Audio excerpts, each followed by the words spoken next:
The In Conversation podcast series, with author Nigel Beckles. Welcome to the podcast. Please like the podcast and subscribe to this channel. Thank you. The very best way to promote your podcasts. Podpage makes it easy to create a podcast website with just a few clicks. Every page is optimized to be found on Google and it stays up to date forever. For more information, visit podpage.com. The future of podcast promotion. Have you experienced several failed relationships or been through a divorce? How can you avoid making the same mistakes again? How to avoid making the big relationship mistakes is out now. Hi, my name is Nigel Beckles. My new book is packed with practical and common sense strategies that you can use to make better relationship choices. Now you can discover the dangerous myths about love. If your relationship expectations are realistic, why you could be falling in love for all the wrong reasons. How to avoid making the big relationship mistakes. It's a book that could change your life. Available from amazon.co.uk. Kindle version also available. When the Mood is Right, a poetry journey and mood swings by Queen P. Available on Amazon and all good bookstores. The Royal Affair by Queen P. Dim the lights, sit back, relax, and breathe. You have entered into the Royal Affair. Queen P. Poetry podcasts. Available now. The Royal Affair. Get ready for takeoff. Welcome back to my In Conversation podcast series. My guest for this episode is a former journalist and editor of both the Gleaner and Caribbean Times, besides many other achievements. He is also the founder of the Commonwealth Sports Awards, United Kingdom. Hamilton MBE. Hi Al, welcome to my podcast series. How are you? Very well, thanks, Nigel. Give thanks, considering all that's been going on for me. You know, I'm here in Jamaica now because of a health situation, but the fact that we can talk, I'm very happy with that. So am I. So did you grow up in Jamaica? Yes, I was born and grew up in Jamaica in the parish of St. Mary, town, the capital called Port Maria. So yeah, that is where I came from, I emanated from, and went to school there, learned photography with my late uncle Eddie there, and left from there to England. So when did you come to the UK and how old were you? Came to the UK in May 1962. I was 19 years old. Well, I understand you had a keen interest in becoming a photographer, but pursued journalism. So who or what inspired your interest in writing? I've always had an inclination to record things. Photography, was basically, as I said, it was a family thing. My uncle was a photographer, and after I left school, I just transitioned into a studio with him and learned. And he felt that it would be best for me because at the time you had, people like Norman Beaton, who was the Queen's photographer in England. You had Princess Margaret's husband, Anthony Armstrong-Jones, who was then a photographer. You had photography in England then was, in the 60s was a very big thing.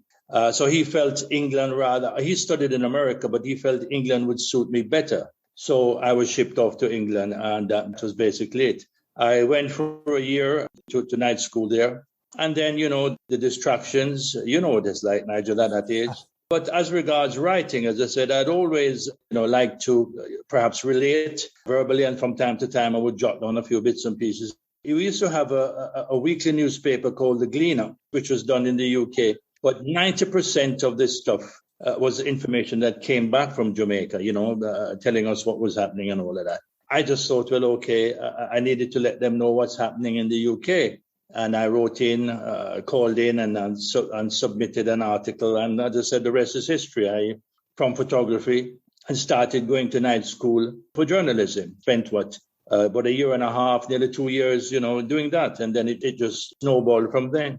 So when did you become interested seriously in becoming a journalist? In 74 is when I started sending in stuff to the Gleaner. And by 77, I had now been, fairly established, sending in articles. I had also been involved with a young man called Frankie Lucas, who won the ABA, the British Amateur Middleweight title twice. However, they decided to pick the man who he beat to go to the Commonwealth Games in 74. And I got involved with that. I was involved in a campaign, and the long and the short of it is that we were able to raise funds, and we were able to get Lucas to represent his native St. Vincent. And lo and behold, he went to Christchurch in New Zealand and came back with a gold medal.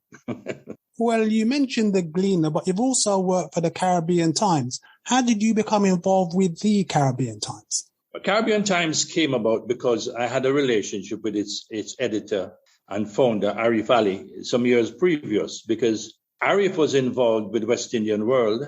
Then after West Indian World folded, he had a monthly magazine called West Indian Digest, and he invited me to submit articles to the West Indian Digest. So in 1980, 79, in fact, I got a call from Arif saying that, listen, I'm bringing out a newspaper called Caribbean Times, and I'd like it to be the sports editor. And so we discussed the format and what have you. And as I said, the rest is history. I became the first editor of Caribbean Times, which was published on the, I think it was the 13th of March, 1980. Well, in 1982, you launched a publication called Sports Scene, and you were the editor. Who did you work with on that project? And what were some of the challenges you had getting it published? Well, it was a self-made thing in that Rodney Hinds was very helpful with me in that. And also a young man called Richard Adishayan, who was at the time doing some stuff with The Voice. We felt that, we needed to have a publication now that would highlight specifically the deeds of, Caribbean or black sports personalities, hence the term sports scene. However, it was difficult, of course, because the only little sponsorship we were getting was like from hairdressers and, nightclubs like Mingles and Duggies and so forth. The financing came from me, the phone calls, the printing and all of that. But in time, it started to just about break even. Just as we started to get a foothold, there was someone at the Greater London Council, the now defunct GLC, who saw the publication and invited me to a meeting. And the long and the short of it is that the person I now wanted was to basically take over the event, is it editorial stuff. And obviously, me, I'm not that type of individual to just hand over like that. We had 8 pages. So basically, it's 4 sheets back to back. They then brought out something. Ours was Sports Scene, SPORTS-SCENE. They brought out a publication called Sports Scene, one word. And while we had a circulation, that print run of somewhere in the region at the time was about 2,500. They brought out their publication was doing somewhere in the region of about 5,000 copies. So we just couldn't compete. So in 1987, you organised the first football tournament between black British players and the Jamaican national team. Why did you decide to organise that event? That came about because of the late chairman of the Institute of Sport Jamaica, through a friend of mine who is now deceased, called Willie Yap. He had read, Mr. Crawford had read the book Black Pearls of Soccer, which I'd done in 1980. And because it was Jamaica's 25th anniversary, he, as the chairman of Institute of Sport, wanted to do something that would commemorate that event. So one thing led to another. I met him at a function that Willie Yap was hosting. Mike McCallum was, in fact, the guest of honor. McCallum and Yap had a long-standing relationship. And we got talking, and he then said to me, "But Hamilton, you see what you must be able to get some of these footballers together." So I said, "Well, I'll see what I can do, sir." And I went back to England or what have you. I spoke to John Barnes and Ricky Hill, and they liked the idea. They thought they're both Jamaicans. They thought it was a good idea. And between those two and then the rest, Bob Hazel and others, we were able to put together a team. And as I say, the rest is history. So how did the event progress? Did very well. We were in a situation where, of course, the British press was waiting to devour those young men. If they got beaten, it would have been a case of, Banana Republic beats British professional players and all that. The British players won 4-2. But however, what was significant was the captain of the Jamaica national side, a man called Howard Bell, made a statement at the final reception and after the games and what have you, that just by sharing the pitch with these guys would make them better players. And so for me, just being able to be part of that and to put something back from the country that I came from, it was a very special moment. Well, during 1980, you launched the Commonwealth Sports Awards. This was to highlight and celebrate the achievements of sportsmen and women from the Commonwealth. Why did you believe that type of public event was important? Because there was a lot of negativity. You understand, Nigel, you've lived in the UK. During that time, late 70s, early 80s, and so forth, there was a lot of negativity about our presence there. You know, we were seen as hangers-on, scroungers, living off the dole, all the negative aspects. I wanted to highlight, and that was the whole idea of being involved with Caribbean Times. I wanted to highlight the positive, the progressive part of us there as a people. So hence the Commonwealth Sports Awards. I didn't want to host it with no disrespect to Brixton Town Hall or Wandsworth Town Hall or any other town halls. I felt if this event is going to happen, it has to happen at one of the posh so-called hotels in the West End. If it was good enough for the indigenous community, it's good enough for us. So I chose the Royal Lancaster Hotel. And as you know, you participated in some of those when you were a DJ with Choice. And it was the marquee event for a number of years in England. It was a very successful event indeed. So what other projects have you been involved with regarding sports? As you know, Nigel, I've always been involved with boxing. I've been involved in the early development of Frank Bruno. I've assisted greatly with the compensation that Michael Watson got from the British Boxing Board of Control. I've served as a special advisor to the Commonwealth Boxing Council. I've just been there, and I'm not one of these individuals who goes out pushing out my chest, telling me I'm doing this, I just go along and do what I have to do. You're also involved with the Caribbean Awards for Sports Icons. When did that begin, and how has that event progressed? I've never really left the country that I emanate. Although I lived in England, I've always come back sometime twice a year because my late mother was still here. I was actually on a flight back from Jamaica to London, and I'm sitting back, taking in the 9 hours or what have you for us to get back. And I looked at it, I thought to myself, hold on a minute. Although we have individual awards in Jamaica, Barbados, and so forth, national awards, there is nothing on a regional basis. The only thing that unites us as a people regionally is cricket. Anyway, so I did some more research and realized it was dead on. And this was in 2007. So in 2008, I hosted the very first one at the Pegasus Hotel. It's called the Caribbean Awards for Sports Icons, CASI. Then went on to Nassau in the Bahamas the following year. And then with the economic crisis that we had, the world economic crisis in 2009 and beyond, we had difficulties raising, help. I went to Guyana, speak with CARICOM, went to Barbados. I traveled all over to try and sell the idea. However, there's a certain insularity or nationalistic thing within the Caribbean. We talk regional, but we behave nationalistic. So, a lot of the countries that I went to, St. Lucia, hosted it in St. Lucia also. It eventually ended up in 2015 in Antigua at Sandals Grand. So we're in a transitional period here now where there are some people who are talking to us, and I'm listening. However, the awards, if it's going to be resuscitated, it would have to be on a plane higher than we've attained. Well, let's take a trip down the time tunnel back to 1999. You published a book called The Black Pearls of Soccer with journalist Rodney Hinds. Why were you inspired to get involved with that book? Well, that book followed the very first one I did. I did Black Pearls of Soccer.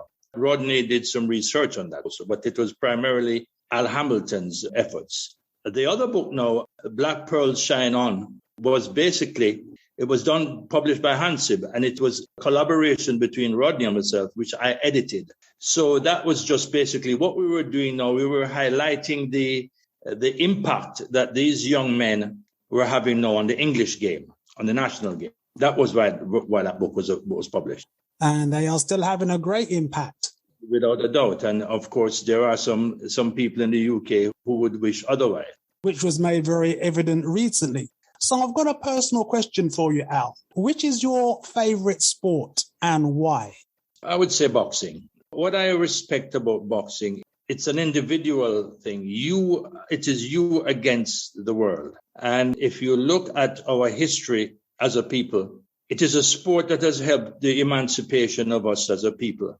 If you look back on people like late great Jack Johnson, the first black heavyweight champion, most colorful man. Then you had people like Sugar Ray Robinson coming through, the great Muhammad Ali. So, yes, I think boxing and its history and the fact that I have been involved around it for so long, I have a certain reverence and respect for fighting men. In 2003, you were made an MBE. What was that for?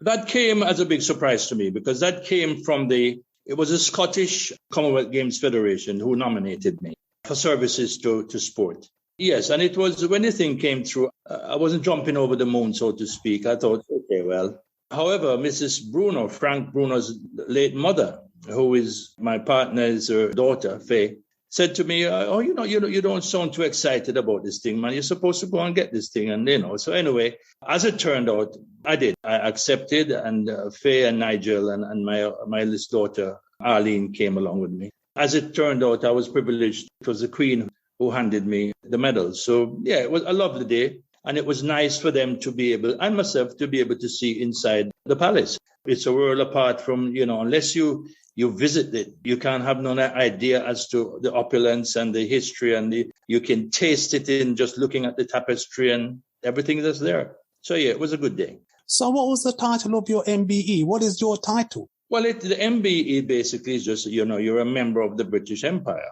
in recognition of services to sports. An OBE or whatever, it is for a specific aspect of one's life why you're awarded.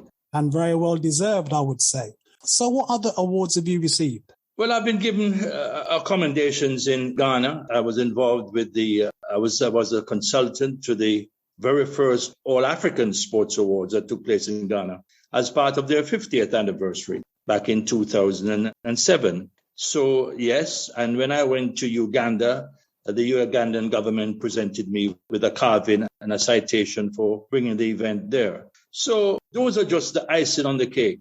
When I look back now that I have time to reflect, and one can reminisce, it's a long way from Islington Town Hall to the State House in Ghana. Indeed it is. Well, you also published yet another book last year. So what's that called and what is it about? That book is for my children and my grandchildren and my great-grandchildren. It's their legacy. The title of the book is called Frostbites on Fingertips. So what it does, it relates journey from leaving Jamaica to the trials and tribulations and triumphs and everything. Because if life was just about triumphs, then, you wouldn't know the other side of the coin. So I've known both sides of the coin. And it's also to reflect some of my spirituality, because I'm a firm believer that there is a supreme being. I believe that there is a God. I believe in the Bible implicitly. We are in a time of we will have to answer for certain things as mankind, as an entity, to a supreme being. I am a firm believer in those things. So yes, that is what that book is for. That book is for it's my legacy. When I'm dead and gone or whatever, it is there for my children, my grandchildren, and beyond to recognize that I was there. I was part of that journey and I made a contribution. Some might think otherwise, but the facts are the facts. So, Al, what are your plans for the future? Well, you see, Nigel, for me, the future is tomorrow. If I can see tomorrow, that's as far as I look now. I just want to be healthy. I just want to come back to the UK. That's where my family is, my children, my grandchildren. I've spent well over 55 years there. That is, that's what I know. However, I'm grateful for the time here now to help me to, get my health and of course, because of the condition that I have and with COVID as it is, my immune system could easily be compromised. So I'm advised by my medical people to, as I say, SATA for the time being. So, Al, how can people contact you? They can contact me in terms of the book, Frostbites on Fingertips. It's an ebook, and they can get all the details, all my contacts, the publishers and all that are on that platform. Al Hamilton, MBE, thank you very much for your time. Much appreciated. Thank you, sir. No problem at all. Thank you for listening. Please like and subscribe. Another In Conversation podcast coming soon.